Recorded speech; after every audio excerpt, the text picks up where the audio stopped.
நடிகர் விஜயின் கட்சி பத்தி பிரபல யூடியூபர் என்ன பேசியிருக்காரு அப்படின்னா, வெளியில கொடியேற்ற அனுமதி இல்லாததால் வீட்டிற்குள்ளேயே கொடியேற்றினார் விஜய்.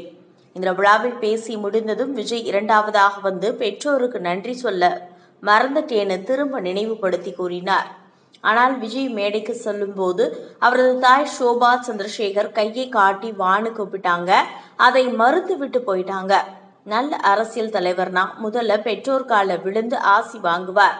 தாய் தந்தையர்கள் தான் நம்மை பெற்றவர்கள். அதனால் அவர்கள் காலில் விழுந்து விஜய் முதலில் ஆசீர்வாதம் வாங்கியிருந்தால் பாராட்டலாம். விஜய் மனைவி சங்கீதா லண்டன்ல இருக்காங்களாம். மகன் ஜேசன் சஞ்சய் வரல, மகள் திவ்யா வரல. மகன் இங்குதான் கதை விவாதத்துல இருக்காரு. தன் தந்தை எடுக்கும் விழாவுல மகன் கலந்துக்கவே இல்ல, மகள் மனைவி கலந்து கொள்ளவில்லை என்றால் குடும்பத்தில் இன்னும் குழப்பம் நீடிக்கிறது. குடும்பத்துல மனைவி குழந்தைகளுடன் வாழ தெரியாத ஒரு நடிகர் எப்படி என்ற கேள்வியும் எழுகிறது என்கிறார் பகில்வான். இதை பார்க்கும்போது குடும்பத்துல சரிவர கவனிக்காத விஜய் நாட்டை எப்படி கவனிக்க போறார் அப்படின்னு பயில்வான் மறைமுகமாக சொல்றார் அப்படின்னு தோணுது. விஜய் யாரை எதிர்க்க போகிறார்? விலைவாசி உயர்வை பற்றி பேசவில்லை, கொள்கை கோட்பாடுகளை பற்றி பேசல, கட்சி கொடி பற்றியும் கூறாமல் மாநாட்டில் தான் சொல்லுவேன் அப்படின்னு சொல்றாரு.